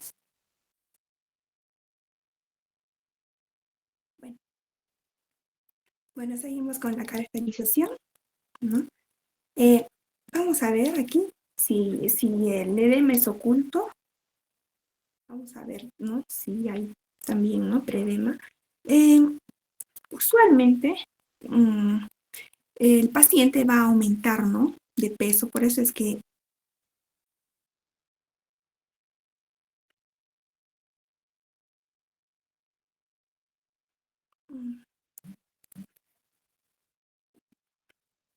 disculpe, ¿se ve la diapositiva? ¿Aló?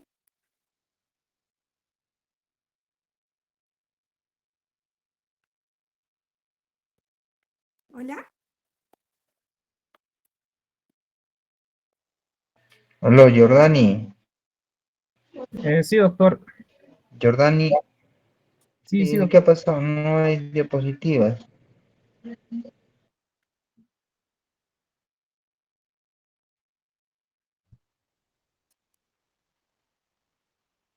Ya, Nelly, a ver, vamos, continúa.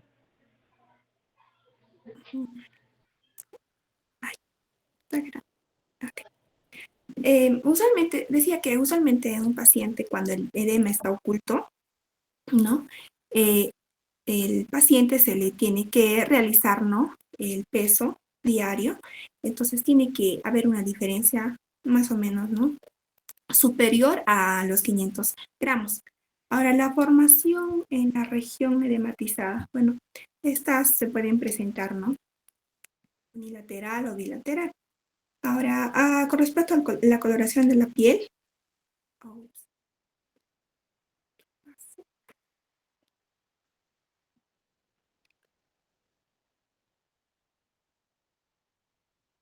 Jordani, disculpa, ¿se ve la diapositiva?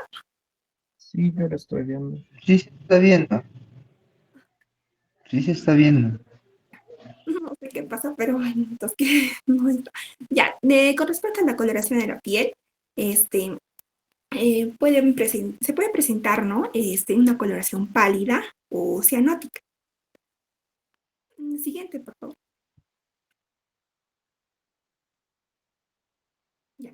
En el edema asimétrico, en este edema asimétrico básicamente vamos a ver la trombosis venosa profunda, vamos a tener linfedema y traumatismos y vasculitis. Eso lo vamos a desarrollar más adelante. También tenemos edema asimétrico, ¿ya? En el edema asimétrico es pues cuando compromete, ¿no? Ambos miembros.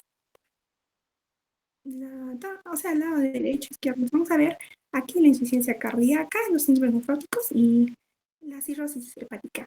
Ahora tenemos el signo de Godet. Para realizar este signo vamos a buscar, ¿no? Presionar sobre un plano óseo, ¿ya? Entonces vamos a tener 4 grados, en el que en grado 1 vamos a hacer una depresión, ¿no? Una depresión leve, entonces esta va a desaparecer instantáneamente. Con respecto al grado 2, pues vamos a hacer una depresión que más o menos va a tener profundidad de 4 milímetros y va a tardar en desaparecer esta depresión en 15 segundos.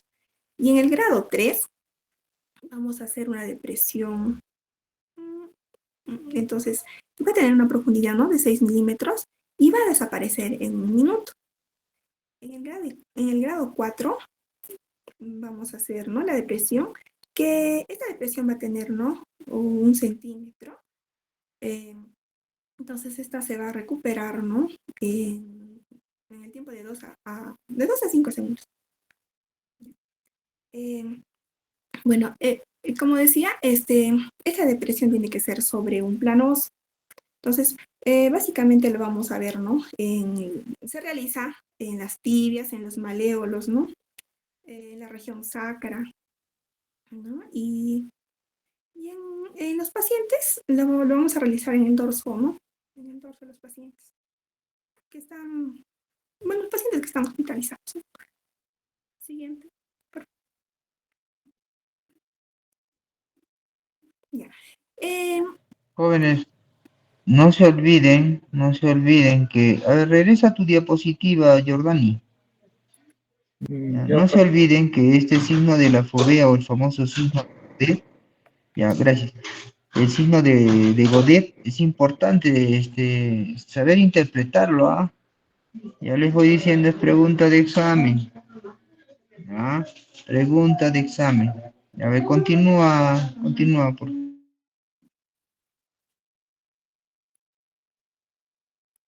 En el abdomen para ver, ¿no?, si hay edema.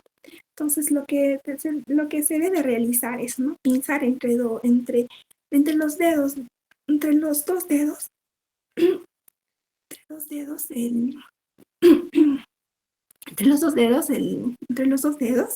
em, hacer un pliegue cutáneo. Está como, o sea, va, mm, va a quedar, ¿no? O sea, es similar a lo del signo de Godet, ¿no? Ahora, en los pacientes postrados, como están indicando, esta se va a realizar también, ¿no? En forma de pinzas, con el pulgar y el índice, ¿no? Para ver si el paciente, ¿no?, tiene edema. O presenta edema. El siguiente. A ver, un ratito, a ver, regresa, por favor, esa diapositiva. Un rato, a ver, un rato, no lo muevas, ¿eh?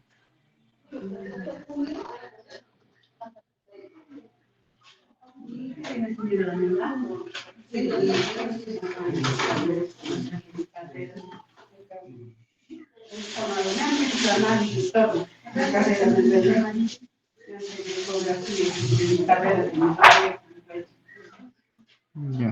Ya, miren, acá es importante ver la impresión que deja el tener que presionar la pared abdominal, ¿no es cierto? Si bien es cierto, la literatura te dice de que debes de hacer una presión contra una superficie dura, en este caso pues es bien difícil lograr en el abdomen sobre todo conseguir una superficie dura, ¿no? Por eso es de que muchas veces podemos incluso presionar directamente, ¿no? ¿Por qué? Porque si el paciente está en anasarca, la impresión va a ser bastante llamativa, ¿no? O muchas veces proceder a hacer este pinzamiento que te va a dejar esas impresiones que se ven en la fotografía que está al lado izquierdo, posterior al pinzamiento, ¿no? Entonces ahí están las impresiones que deja pues esta presión que uno ejerce con los dedos, tanto con el índice y el pulgar. ¿Estamos de acuerdo?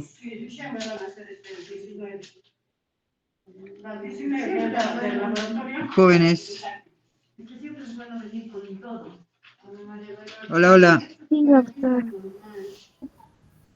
Ya, continúa, por favor. Jordani, no estás presentando. ya sí, doctor, está presentándose. ¿Se logra ver? Sí, Jordan, gracias. Ahora sí, ahora sí. Ok. El siguiente. Continúa. Ya. Aquí vamos a ver los diagnósticos diferenciales en linfedema, mixedema y lipedema. Bueno, en linfedema vamos a ver, ¿no? Que esto se va a dar por la obstrucción del drenaje linfático, ¿no? Que es, pues, secundario a procesos neoplásicos, ¿no? También a, postquirúrgicos. Este tema, bueno, en linfedema vamos a tener, ¿no? Se va a presentar en filariasis. Ahora, este edema va a ser blando, pero como va a ser blando, poco a poco se va, o sea, se va volviendo duro. Aquí en el linfedema va a presentar una fovea negativa. ¿Ya? Tenemos antecedentes significativos concordantes. Ahora, en el signo de Stemmer, este signo o sea, a ver, va a ser se trata de la incapacidad de levantar ya, en el dorso de la mano o en el dorso del pie, ¿ya? Vamos a tener la incapacidad, ¿no? De pellizcar o levantar el pliegue. Entonces, eso nos va a ayudar a diagnosticar el linfedema, ¿ya? Entonces, es eso, para diagnosticar el linfedema. Es positivo cuando no se puede, o sea, cuando no se puede levantar, ¿no? El pliegue. En mixedema, bueno, esta es la acumulación de mucopolisacáridos hidrófilos en la piel. El linfedema va a aparecer en hipotiroidismo, ¿no? El edema aquí no va a estar presente. El signo de la fovea no va a estar presente. Entonces, la piel va a ser fría, áspera, seca, escamosa y va a tener un color pálido. Va a haber cúmulo de adiposos, ¿no? Vamos a tener el ejemplo clásico, ¿no? Es piel de naranja. El lipedema, esta va a ser una disposición excesiva de grasa, ¿no? Esto básicamente se va a dar el lipedema en pacientes obesos, ¿no? Se va a dar en los miembros inferiores. También se va a dar en pacientes, en personas, ¿no? Que permanecen mucho tiempo sentados o están, ¿no? Parados. Este edema, como pueden ver en la imagen, va a ser bilateral, va a ser indolora, va a ser simétrico y va a tener, o sea, puede presentar la fovea o como también, ¿no? Siguiente.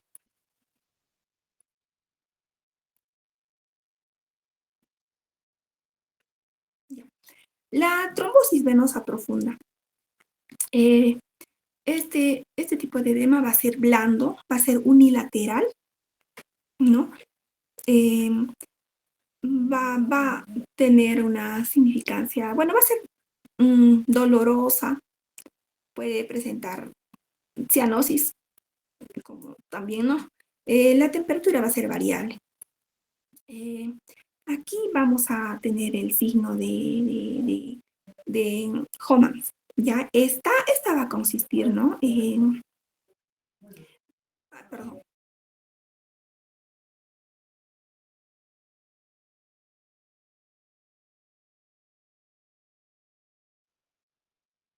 Signo, bueno, este signo de Homans se va a realizar en la pantorrilla, realizar la dorsiflexión del pie, o sea, al doblar más o menos 30 grados. Entonces, ¿no? El paciente tiene que estar tiene que estar en decúbito supino o acostado, ¿no? Con la pierna extendida. Entonces, al hacer la dorsiflexión o doblarlo, no solamente el pie en 30 grados, entonces,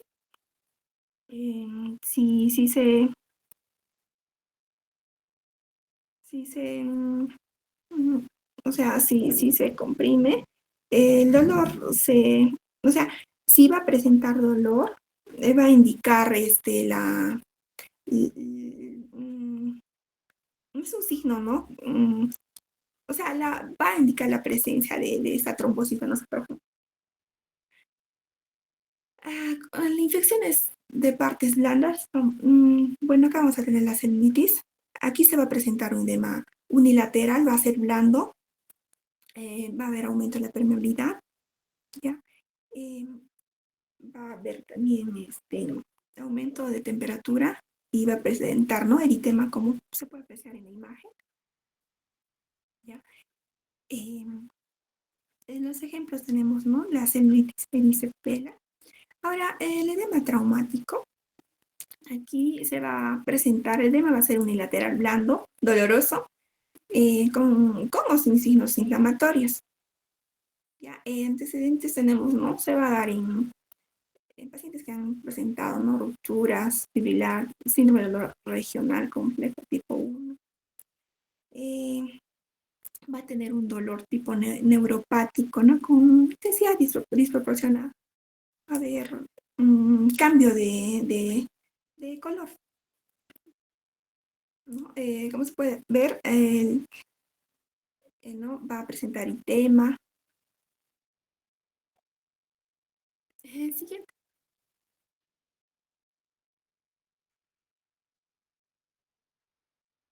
Bueno, en los edemas localizados, no, va a ser limitada, esta va a ser, ¿no? Fácil precisión.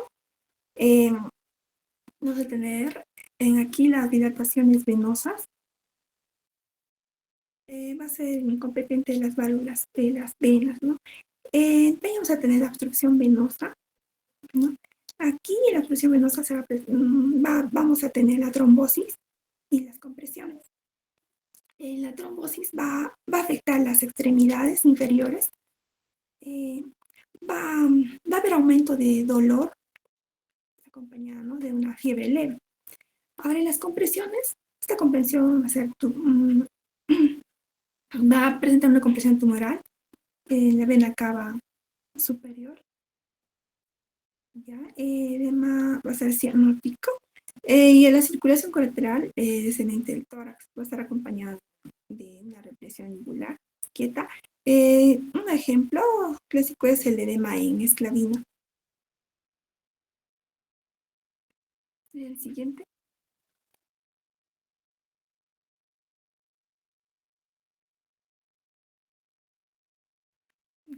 Con respecto a las, vamos a tener también de tipo, bueno, de inflamaciones ya. Se va a dar, puede ser bacterianas, térmicas, químicas o mecánicas, que estas van a estar acompañadas, ¿no? De tumefacción, rubor y calor. Va a haber aumento de la permeabilidad capilar. Las obstrucciones linfáticas, aquí va a dar lugar el linfedema. Ahora, en el edema neurótico, esta básicamente va a afectar a las mujeres y afecta la cara, manos y genitales. Es de frecuencia descendente. Esta va a durar algunas horas.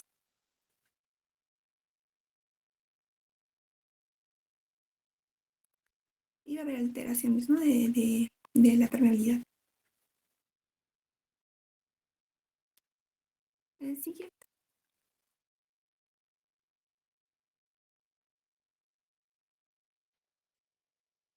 Edemas generalizados.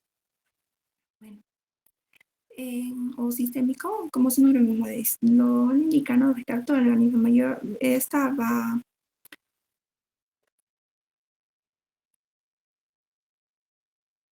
Jordan,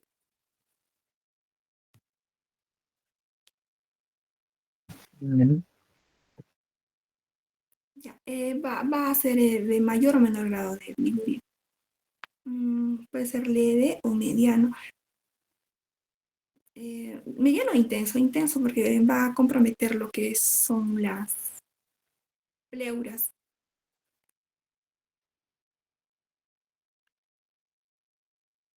Bueno, un cuadro común es la nasarca.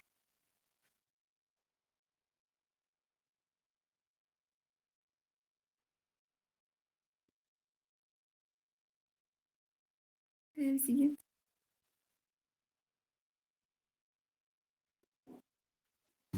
Ya sería todo, pues, gracias. Ya, a ver, jóvenes, es importante que visto este tema, ustedes puedan establecer las características del edema de acuerdo a la patología que pueda presentar el paciente, tomando en consideración que los aspectos fisiopatológicos del edema. ¿Ya? O sea, decir, por ejemplo, dentro de las características, el edema es caliente o frío, ¿no? ¿De qué color es? ¿Es blando o duro? ¿Es unilateral o es bilateral? ¿En qué momento del día se presenta?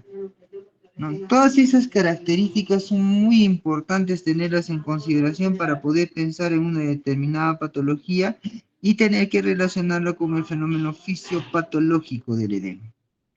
No se olviden, estoy repitiendo, la evaluación del signo de Godet es muy importante, jóvenes. ¿Ya? Bien, delegado. Doctor, Delegado, ya sé, nos vemos ahora en la tarde. Nos sí, a las volvemos a 3, doctor. reunir ahora en la tarde, ¿ya? Correcto, Sí, entonces que doctor. tengan todo listo, ¿ya? Por favor. Está bien, doctor. Y Hasta ahí la nos vamos tarde. a quedar. Ya, cuídense mucho.